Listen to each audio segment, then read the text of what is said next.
Keep going. To keep going is the hardest thing. I was reminded of this last week. On Sunday afternoon, I put on my list. I am a list maker. I put on the list, clean out the entryway closet Sunday afternoon. And I was determined to do it. And, no wonder. I mean, in that closet, there are gigantic coats that Kay and I wore in Maryland that we never put on today. And there are tools that I bought, and I don't even know how to use them. There are picture hangers, there are umbrellas, there are flashlights, there are faucet covers for when it gets cold outside. There are pieces of the original cross, other things. I decided I was going to clean it out. And I gave myself 1 hour to do that. 1 hour. And so an hour and a half later, I had all of it strewn out on the living room floor, and I wanted to quit. However, I also wanted to eat supper, and I did not want to sleep outside.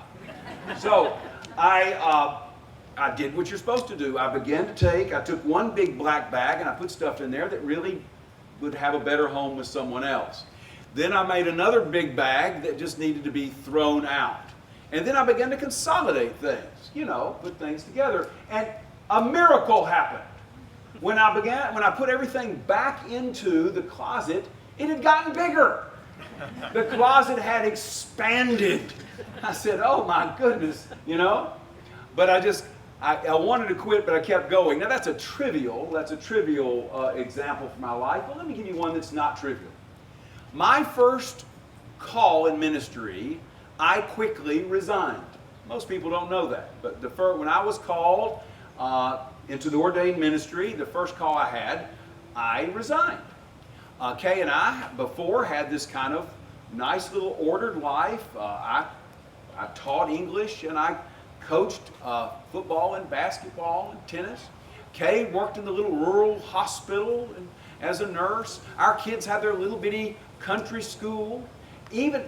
Even after school, if they walked over to this grandmother's house, she would keep them as long as they wanted to stay. I mean, it was Mayberry in the mountains of Tennessee, okay? And Kay and I were called to Tyler, Texas. Yes. Tyler, Texas, where the women even dress up to go to the grocery store.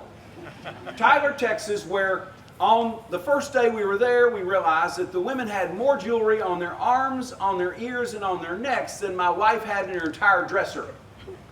In Tyler, Texas, where we encountered what we thought was some type of pagan festival, the Rose Festival, that dominated everything. Well, that was fine. We could deal with that. I was working for a church about the size of this one as the associate.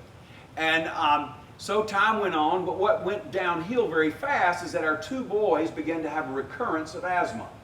They had been able to get over their asthma in the rarefied air up in the mountains, but we moved to tropical Piney Woods, Tyler, and they were sick all the time. And after the fourth trip to the emergency room, cradling one of our sons as he's gasping for air, I said, that's it. And so I walked into my boss's office, and I said, sir, I resign. Now, I was glad that he didn't stand up, because my boss was 6'6". I had a chest the size of two of me, and he was a former NFL football star. But he didn't stand up, and he didn't raise his voice, and he didn't even get angry. This is what he said to me.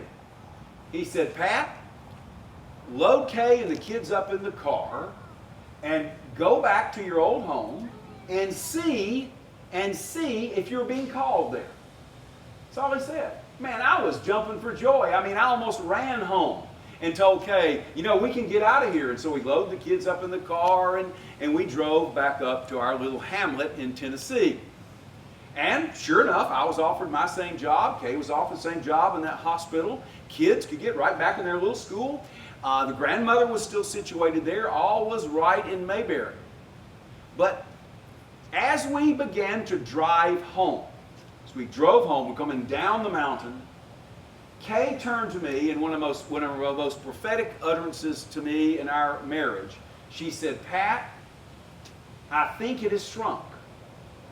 I think our old home has shrunk. And I looked back at her and I said, I do believe you're right.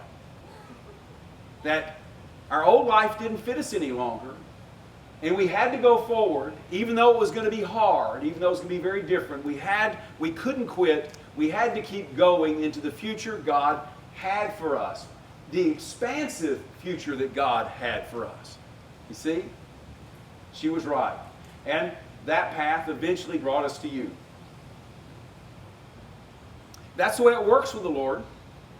He doesn't manipulate us, really. We're given a choice, or we're going to quit, or we're going to keep going. And this is brought out very powerfully in the Scripture today. Jesus has had this great following, and it has increased as he's gone back and forth the Sea of Galilee. I mean, they just, the numbers grow, and they're hanging on his every word. They're waiting for the next miracle, even hoping for another exorcism. And yet, at this point, he turns around and he faces them, and he says, there's more to this than holding me at arm's length, than using me as a sideshow.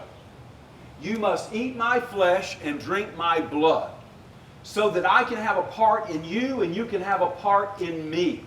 The relationship I want with you is entirely intimate. Well, this went over like a lead balloon. And all those people that wanted just another miracle or another kind of nifty saying to put on their bulletin board begin to say, this saying is hard. Who can hear it? Who can hear it? Jesus, knowing they were grumbling, says, do my words offend you? Are they getting under your skin? And he says, look, what if you see the Son of Man ascending to where he was before? I have spoken to you about things that really matter. I'm speaking to you about the spiritual reality that truly governs the world. I'm speaking to you about deep things that will utterly change your life. These issues of the flesh, whether something hurts or not, that's not really what's important. I'm speaking to you words of spirit and life, if you can receive them. And after that, the majority of the people no longer followed him. Most of the people left him for good. For good. Whoa. It's always easier to quit, The Bible is full of quitters. Did you know that? It's full of quitters. I love the Bible. I love the Bible because it's so doggone honest. People that think you read the Bible and you just get a candy-coated kind of version of life are out of their mind. I mean, for instance, God appoints Moses to lead Israel out of their bondage in Egypt. Now, it's all the rage these days in America to talk about slavery. We ought to talk about it. We've got to figure out what we're going to do about it. But Israel was enslaved for 420 years. They were living in this closeted existence, okay? And God heard their cries. He sent Moses to lead them out of there. The most unlikely person to lead them out.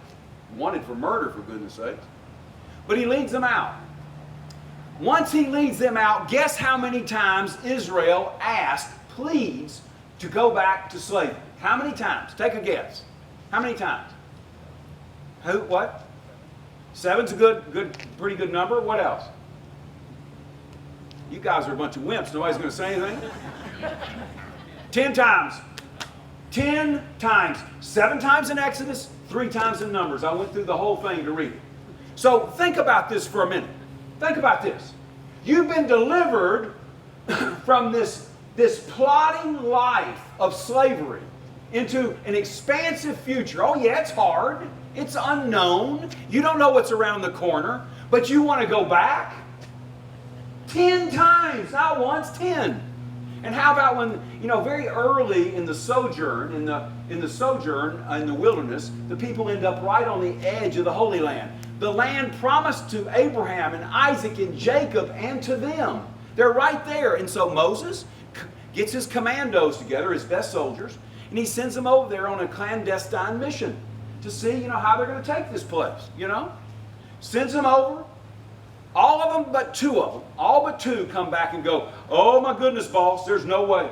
Man, Jericho is fortified. And you know what else? They make them big over there. All those people are giants. No, we can't do this. Only two, Joshua and Caleb, say, we can take these people. We serve the living God, but only two. And so the majority won. You know what happened? For the better part of 40 years, the people of God rest in that little bitty oasis, Kadesh Barnea. 40 years right there. They're not traveling around. They're stuck. Why? Because it's easier to quit than go forward. It's easier, isn't it? God's promises demand a response. And His promises are good. I mean, think about it. The promised land. That expansive, wide open place, but we choose to be confined in a little bitty, as slaves, or we decide to be confined in a little oasis, kind of marching around, seeing the same stuff. When I was a soldier, people always thought everybody wanted to go back to Hawaii. I never had an infantry officer that wanted to return to Schofield Barracks after they had served there. You know why? They'd say, it's just too closed in for me. You send a soldier to Alaska, that's the only place they ever want to go back to. Wide open. Wide open. Wide open future. And that's not, think about the New Testament. Think about the rich young guy that comes to Jesus. He is prepared to follow Him. He's prepared. He's done the right thing. He's kind of had his life in order. He comes to Jesus and says, I want part of this eternal life. I want this life you're talking about that's robust and full and good. I want that. And Jesus says, great. And it says, only place in the Bible it says this, Jesus looked at him and He loved him. Only place. Only place. He looked at him and loved him. And Jesus says, look, there's only one more thing to do. It's not that big a deal. Sell what you got, give it to the poor, and come. Follow me. You'll be a lot lighter. Come on. And the Bible does not record one word that the man said. He just turns around and leaves, just like the group that leaves Jesus. He just runs. Why? Because of all this stuff. All this stuff. I get it. We got stuff like the stuff I had in that closet. But we also have stuff, don't we? We got stuff. And we're going to let that keep us from following the living God into a future that is wide open and expansive. Oh yeah, it's got some rapids here and there, but it's wonderful. It never gets boring. It's never dull. It's never kind of so-so. It is everything we ever wanted. That's the future we're promised. That's it. And think about Judas. On the last lap, folks, the last lap with Jesus, he drops out of the race, doesn't he? He just drops out. And Jesus would have forgiven him. And listen, from the cross, He said, Father, forgive them. They don't know what they're doing. He would have forgiven Judas. He drops out, and he never does get to see the Son of Man ascending to where He was before. A few more days, and he would have seen Him. Now, there are those who said yes. The most unlikely people have said yes. The worst character in the dead-gum Bible is Jacob. He is sniveling and slimy. He's a mama's boy. He betrays his brother. He's just everything I can't stand about some human beings. I can't stand human beings, especially men, who do not take responsibility for their own actions. For people that say it's always someone else's fault. Well, Jacob was that kind of guy. God, he's pitiful. And so, sure, he got run out of town. Man, he got kicked out of his house, out of his tent, man, he's running. And he goes and he falls out and he falls asleep on a rock. That's tired. I don't know if y'all do that in Dripping Springs or not, but it's not that comfortable. Okay, I didn't know, Elizabeth. So anyway, he falls asleep and he has a dream. He has a dream of the angels going up and down a ladder that connects earth and heaven. Has this dream, this wonderful dream. And when he wakes up, the Lord says, you know that land I promised your granddaddy Abraham and your daddy Isaac? I'm going to give it to you. I know you don't deserve it, but I'm going to give it to you. But you got to keep going, and so he does. Takes him a long time to get straightened out, 14 more years, but he gets straightened out into an expansive, wonderful future and becomes the father of all Israel. That's what God has in store for you and me. And so the stories go on. The stories go on. Look, I want to own something right now because I'm living in it just like you are. this season in our life is not much fun. I'm sick to death of the COVID-19 virus, okay? I've had enough of it, and I'm sure you have too. I'm sick of it. But guess what? It has alighted on us again. Now, some people think they can just pull the covers over their head and try to wait it out and say, you know, I'll reemerge when all this is over. Calgon, take me away, you know. And others of us want to act cavalier, like it's no big deal. It's no big deal. No, people aren't really getting sick. There's not really, the hospitals really aren't full, you know. I don't have to do my part, you know. All matters is me. Both of those responses are cowardly. They are cowardly. We are Christians. And we don't pull the covers over our head and hope that somebody else takes care of our business. And we don't just flaunt things and act like things aren't true. We are people who engage reality the way it is. And so we keep going. We keep going. Even when we have to change. Today we get to have rally day. We'll look at our classes inside and so forth, and I hope that holds.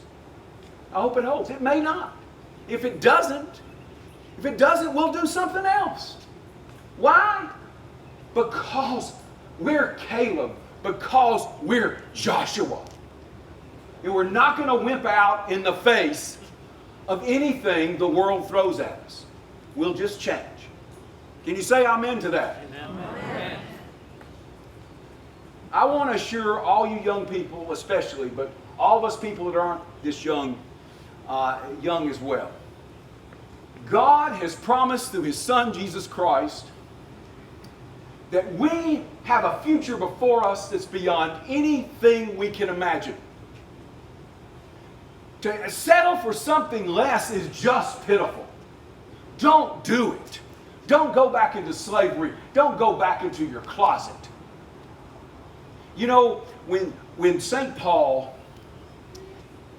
met his match, he had some people that were tough. The Athenians were tough, the Galatians were tough, but nothing was like the Corinthians.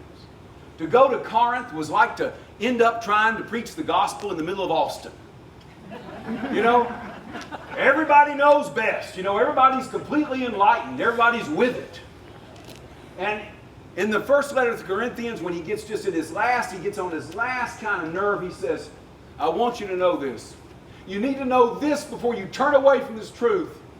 No eye has seen, no ear has heard, no mind conceived of the things that God has in store for those who love Him. No eye, no ear, no mind can conceive of what God has in store for those who love Him. It's rally day. I ask you to rally. I ask you to keep going. For goodness sakes, don't stop.